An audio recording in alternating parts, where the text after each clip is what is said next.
Hey pillars, welcome back to a brand new video. Now in this video, I'm packing up my bike to move to Europe and live there full time, but unfortunately the original audio got corrupted. I was using GoPro footage along with my phone, so I do apologize for that. But right now, I just have to wrap the bike with the protective cases that Uru has on their website. It's an extra fee, but it's totally worth it because they're all intuitive. So the company that makes this bag is Uru, and the model is the B2 case. So basically what this allows you to do is not have to pay for oversized fees. So right now I have to take the rear derailleur off, so that's just using alley key. I took it off and that's going to hang, and they have a really cool protective thing that lets the rear derailleur sit in that little pocket. And right now I'm taking off the hanger as well because I don't have to risk that bending. But what I realized was, because it was loose, while I was on the trainer, it was actually moving around to the point where it was grinding. So I'll probably have to order one in Europe. I thought it was like the front derailleur or something that was always like grinding, but it was actually the rear derailleur being loose. So that's great to know, because that was probably the most annoying noise I've ever heard. And imagine riding for 3 hours and hearing just grinding. I almost forgot, I did take off the pedals as well.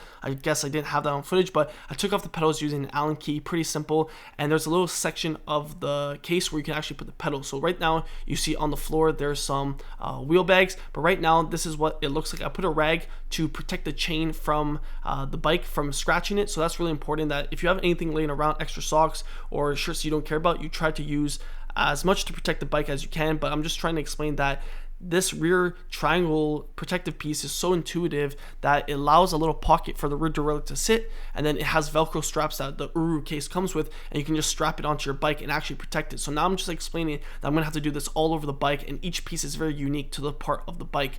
So right now I basically put it all around the bike, as you guys can see, and right now I have to take the fork out. So I thought I was going to leave the front caliper brake on, but I decided not to. But I'm just explaining, you're going to have to always loosen the pinch bolts, which is the stem bolts first, then the compressor bolt, which is the top cap. So I loosened it up, and I basically have a time lapse of that. So I'm getting better at the GoPro, so bear with me on that. You can see I have the GoPro footage now. It's pretty crispy, and I'm just taking it off. And you have to make sure that I have spacers right now, because I was supposed to get it cut when I was racing last year, but then racing got canceled, and bike shops are always closed, so I didn't even bother with it. So right now I'm explaining that there's no ring of death. So in terms of the fork being integrity wise, being legit, it's totally fine. You should always pop your fork out every couple of months to see the integrity of it, see if there's any cracks forming, other than grease, which I'll clean when I get there. I'll probably do a deep clean.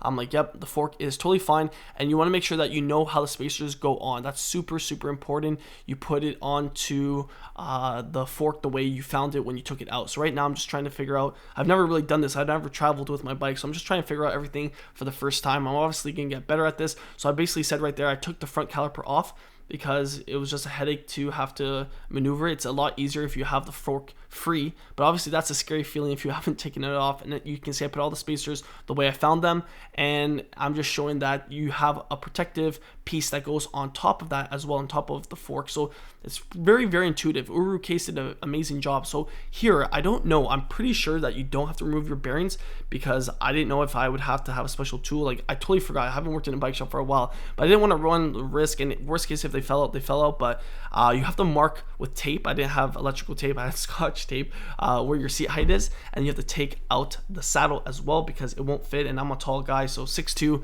my saddle's pretty high. I'm putting the bike in right now. GoPro footage, bear with me on this. Trying to get better, and I'm putting it in very slowly, trying to, okay, this is the thing that enraged me. So my seat post, for whatever reason, I don't take it, I don't know why it sees this, and this is why I hate proprietary seat posts, but the wedge is stuck. So I'm like so frustrated right now, and that's why I hate proprietary stuff. And I rather just have a circular seat post, and I'm like trying everything to wiggle it out and eventually get it out. And this is where I'm explaining it, that the fork is somewhere in there and the handlebars are on the side, and I'm pretty sure I put the seat post at that point, or maybe I haven't yet. But right here you can see the wedge.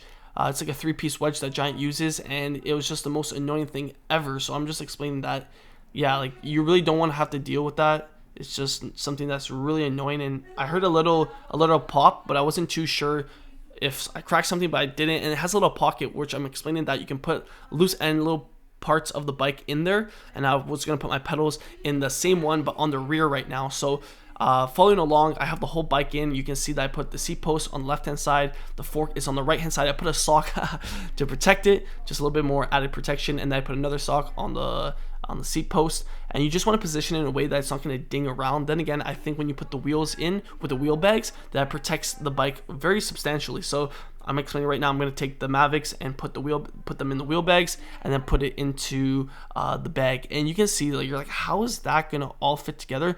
So I actually, spoiler alert, and I put a helmet. I actually did remove it and just push it down a lot more. And if you haven't done this before, obviously it's going to have a small learning curve, but pretty intuitive. This whole process very intuitive. And to remind everyone, it's the ORUCASE B2. Such a good case. It has wheels on it as well, so I'm very excited. I leave basically tomorrow, or no, the day after, depending on when this gets posted, and you can see that's very compact. Obviously I thought it was going to be a lot slimmer, but you have 2 wheels in there. I can't really complain, and that's not going to get charged for oversized fee. It's not going to be charged as a bike fee. It's going to be used as a checked luggage, which is amazing. The wheels, I'm very excited to lug this around the airport and keep you guys updated. So if you guys did enjoy this video, smash that like button. If you want vlogs, let me know in the comment section down below. I'm trying my best. I'm all over the place. I literally have to take my computer apart after this video is done, so bear with me. Sorry for the audio. And that's basically the ORUCASE packing it up for Europe. So until the next one, keep on pedaling.